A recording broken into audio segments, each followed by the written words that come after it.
जय हिंद फ्रेंड्स। आज की इस वीडियो में हम लोग देखने वाले हैं जो आपका चैप्टर है द इंटरव्यू यानी कि साक्षात्कार, उसका जो लॉन्ग क्वेश्चन है उसको समझने की कोशिश करते हैं। व्हाट इज़ माने वो क्या है, द रीज़न माने कारण, फॉर द ह्यूज माने इतनी बड़ी, सक्सेस माने सफलता का, ऑफ द नोवेल उस उपन्यास की जिसका नाम है The Name of the Rose. Umberto Eco ने ये लिखा है, तो अम्बर्टो इको के लिखे गए द नेम ऑफ द रोज़ नाम का जो उपन्यास है उसको इतनी बड़ी सफलता मिली, इसका क्या कारण है वो हमसे पूछा जा रहा है। तो इंट्रोडक्शन में हमने लिखा है कि द नेम ऑफ द रोज़ यानी कि द नेम ऑफ द नाम रोज़ का जो नोवेल है इस माने वो है डिफरेंट सॉर्ट, माने थोड़ा सा एक अलग नोवेल है। ठीक है भैया, यानी कि द नेम ऑफ द नाम रोज़ का जो नोवेल है वो बिल्कुल ही अलग तरह का नोवेल है। इट इज़ माने ये है, एक क्वाइट माने बिल्कुल, सीरियस माने गंभीर नोवेल, ये एक तरह का गंभीर उपन्यास है। फिर अब the reason for the huge success, इतनी बड़ी सफलता का कारण हमको बताना है। तो भैया जर्नलिस्ट यानी कि जो पत्रकार लोग थे एंड द पब्लिशर्स और जो प्रकाशक लोग थे, बिलीव माने वो विश्वास करते हैं, दैट माने कि पीपल लाइक माने लोग पसंद करते हैं, ट्रेश माने कचरा, बिलिया बिल्कुल हल्का फुल्का, एंड डोंट माने वो डोंट लाइक पसंद नहीं करते हैं, डिफरेंट रीडिंग माने कुछ भी अलग पढ़ना, एक्सपीरियंस माने अनुभव, यानी कि जो पत्रकार लोग हैं और जो प्रकाशक हैं उनको ऐसा लगता है कि लोगों को सस्ता या कचरा ही पढ़ना पसंद है, वो कभी भी जो है अलग तरह का अनुभव पढ़ना पसंद नहीं करते हैं। द नेम ऑफ द रोज़, और द नेम ऑफ द रोज़ जो नाम का उपन्यास है, सोल्ड माने वो बिका था, बिटवीन माने बीच में, यानी कि कितना बिका था, 10 और 15 मिलियन कॉपीज़, यानी कि 10 से 15 मिलियन कॉपीज़ जो है उसकी बिकी थी। 1 मिलियन में 10 लाख होता है सर, 10 से 15 मिलियन कॉपीज़ उसकी बिकी थी। दीज रीडर्स माने ये जो पढ़ने वाले थे जिन्होंने इस नोवेल को खरीदा था, दीज रीडर्स डोंट वांट माने नहीं चाहते थे, ईजी एक्सपीरियंस माने आसान अनुभव। इससे क्या पता चलता है कि इतनी बड़ी संख्या में जो लोग थे वो आसान चीज़ें पढ़ना पसंद नहीं करते थे, और या फिर एट लीस्ट वॉन्ट दिस, या कम से कम इतना आसान तो नहीं। ठीक है भैया, इकोज अमेरिकन पब्लिशर, इको की जो अमेरिकन पब्लिशर थी, डिड नॉट एक्सेप्ट माने उसने नहीं माना था, टू सेल माने बेचने के लिए, मोर देन कि भाई इससे ज़्यादा बिक पाएंगी, 3000 कॉपीज़ इन यूएसए, यानी कि अमेरिकन जो पब्लिशर थी अम्बर्टो इको की, उसका ऐसा मानना था कि अमेरिका के अंदर 3000 से ज़्यादा कॉपियाँ अम्बर्टो इको के इस नोवेल की नहीं बिकेंगी। वेयर माने जहाँ पर, नोबडी हैज़ सीन माने जहाँ पर कोई भी नहीं दिखाई पड़ता है, ए कैथेड्रल का मतलब होता है,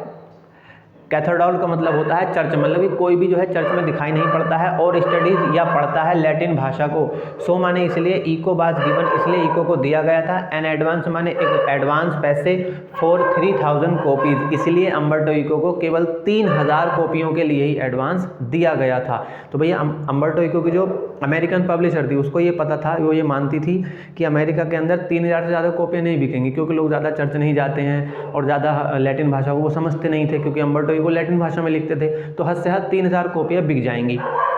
बट लेकिन क्या हुआ इन द एंड माने अंत में, लेकिन अंत में ये हुआ भैया कि द नोवेल माने ये नोवेल सोल्ड माने बिका 2 और 3 मिलियन, 2 से 3 मिलियन इसकी कॉपियाँ बिकी इन द यूएसए के ही अंदर। जिस पब्लिशर ने अम्बर्टो इको को 3000 कॉपियों के लिए ही एडवांस दिया था, बाद में वो हैरान हो गई ये देखकर कि अमेरिका के अंदर भी 2 से 3 मिलियन अम्बर्टो इको के इस नोवेल की कॉपियाँ बिक गई थीं। अब द नेम ऑफ द रोज़ जो है, हैज़ माने ये रखता है ए डिटेक्टिव यार्न, डिटेक्टिव यार्न का मतलब इसमें जासूसी की कहानियां हैं, जो द नेम ऑफ द रोज़ नाम का जो उपन्यास है। एट वंस माने फिर भी एक तरफ, एट वंस लेवल माने एक तरफ, बट लेकिन इट ऑल्सो ड्वेल्स माने ये भी रखता है, इनटू माने में ये किस में भी बातचीत करता है, मेटाफिजिक्स यानी कि तत्व विज्ञान के बारे में भी हमें बताता है, थियोलॉजी धर्मशास्त्र के बारे में बताता है, एंड मीडिएवल हिस्ट्री और मध्यकालीन जो हिस्ट्री है, जो इतिहास है उसके बारे में भी। मतलब कहने का ये है कि द नेम ऑफ द रोज़ नाम का जो उपन्यास है उसमें केवल जासूसी की ही कहानियाँ नहीं हैं, उसके अंदर आपको तत्व विज्ञान भी मिलेगा, उसके अंदर आपको धर्मशास्त्र भी मिलेगा, और आपको मध्यकालीन युग का इतिहास भी मिलेगा। येट माने फिर भी, इट इंजॉयड माने इसने आनंद दिया था, ए ह्यूज मास माने एक बड़ी संख्या में ऑडियंस माने पब्लिक को, लेकिन इसके बावजूद भी इसने जो है एक बहुत बड़ी संख्या में लोगों को प्रभावित किया इस उपन्यास ने। अब कंक्लूजन, निष्कर्ष क्या निकलते हैं, तो अम्बर्टो इको के अनुसार क्या है, इको थिंक्स माने इको को लगता है, दैट की द सक्सेस माने जो सफलता है ऑफ द बुक इस किताब की, इस माने वो है ए मिस्ट्री माने एक रहस्य। अम्बर्टो इको का मानना है कि भाई किताब इतनी सफल हुई ये तो एक रहस्य है, क्यों, नोबडी माने कोई भी नहीं, कैन प्रेडिक्ट माने भविष्यवाणी कर सकता है, इट माने इसकी कोई भी इसकी भविष्यवाणी नहीं कर सकता है। ही थिंक्स माने उन्हें लगता है, इफ़ यदि ही हैड रिटन माने उन्होंने लिखा होता द नेम ऑफ द रोज़ को 10 ईयर्स अर्लियर 10 साल पहले और 10 ईयर्स लेटर या 10 साल बाद, अम्बर्टो इको को लगता है कि अगर उन्होंने जिस वक्त इसे लिखा उससे 10 साल पहले लिखते या 10 साल बाद लिखते तो भैया इट वुड माने ये नहीं, it would not have been माने ये नहीं हुआ होता द सेम माने इतनी सफलता। यानी कि उनका मानना है कि अगर उन्होंने इसे इस निश्चित समय से 10 साल पहले या बाद में लिखा होता 10 साल तो शायद उसको इतनी सफलता नहीं मिलती। वाई इट वर्कड माने ये हुआ ऐसा, एट दैट टाइम माने उस समय पर, इज ए रहस्य, ये एक तरह का रहस्य है। तो भैया ऐसा ये उस समय हुआ, ऐसा क्यों हुआ, ये क्यों इतना सफल हुआ, ये बात एक तरह से बिल्कुल रहस्य है। तो ये इसका आंसर का अर्थ था। आपको कोई दिक्कत है तो दोबारा से वीडियो देख लीजिए। अब आप इसका स्क्रीनशॉट ले सकते हैं।